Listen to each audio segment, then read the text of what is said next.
Good morning, buenos dias, bonsoir. Welcome to Life's Questions and Lessons. I am your host, Charity Youngblood, and I am so excited and grateful that you are here with me today. This podcast is unedited because life is unedited.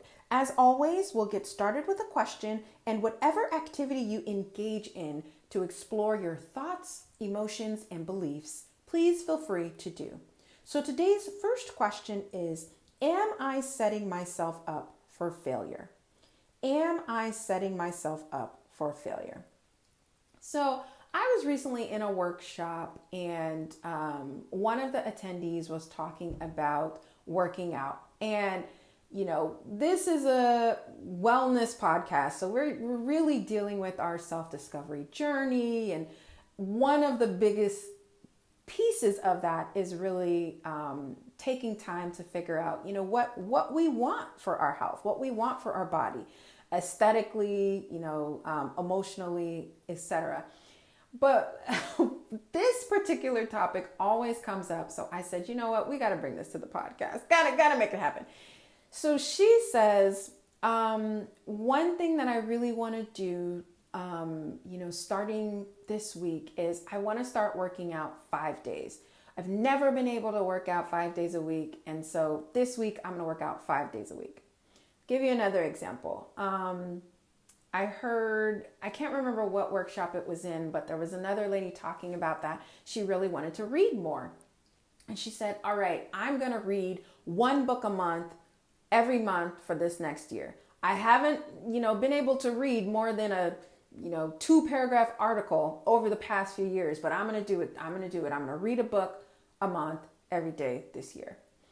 Another example of this, I was talking about just in terms of meal planning and kind of the time that it takes to meal plan and kind of the energy that is involved in meal planning to a person on my Wise Counsel.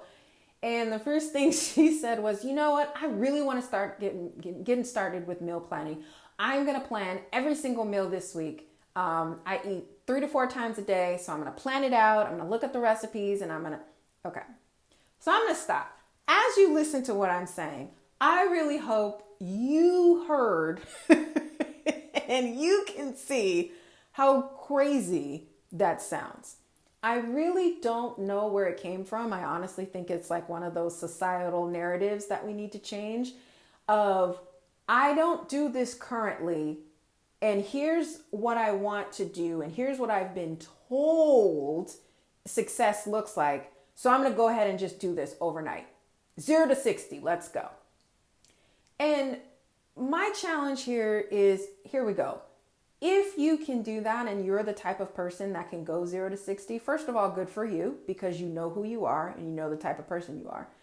If you are not that type of individual, the question remains, am I setting myself up for failure? If you currently don't work out at all, you do not exercise in any type of structured form, the question to ask yourself is, why do I feel I need to work out for 5 days starting now when I don't work out at all? There's a reason our numerical system goes from 0 to 5. So I really challenge you to think about, it's not necessarily thinking about where the belief came from that you had to do certain things a certain way. It's more about why you think you need to do it that way. So if it's the exercise example, yes, it's true. It is recommended that we exercise at least, 5 days a week, 30 minutes of, semi to vigorous activity. But if you're not doing any of that, what's better than none? A little bit, something, starting with something to get you going. So as you're, exploring this question for yourself, I really, really challenge you to think about if you feel like you're going from 0 to 60, or you feel like you're going from, I'm not currently doing this thing to all the way to the other side of the spectrum, ask yourself why I feel like I need to do so much. right? Because one thing that has come up through conversations very similar to what we're talking about right now is, well, yeah, but if I only work out 1 day a week, that's not going to matter. Why would you think that's not going to matter? Well, if I say I want to read one book every month, but I only read one book every 3 months, that's not going to matter. Why would you think, like, what is it about doing something in small steps, doing something a little bit at a time that doesn't resonate with you? So I really challenge you to think about these questions in whatever way works best for you. Explore them in curiosity. As always, we are not here to judge ourselves. And as always, please rate or review this podcast wherever you are listening to my words. If this episode was helpful for you, please share it. If it was helpful for you, it's probably going to be helpful for somebody else. And until next time, take care.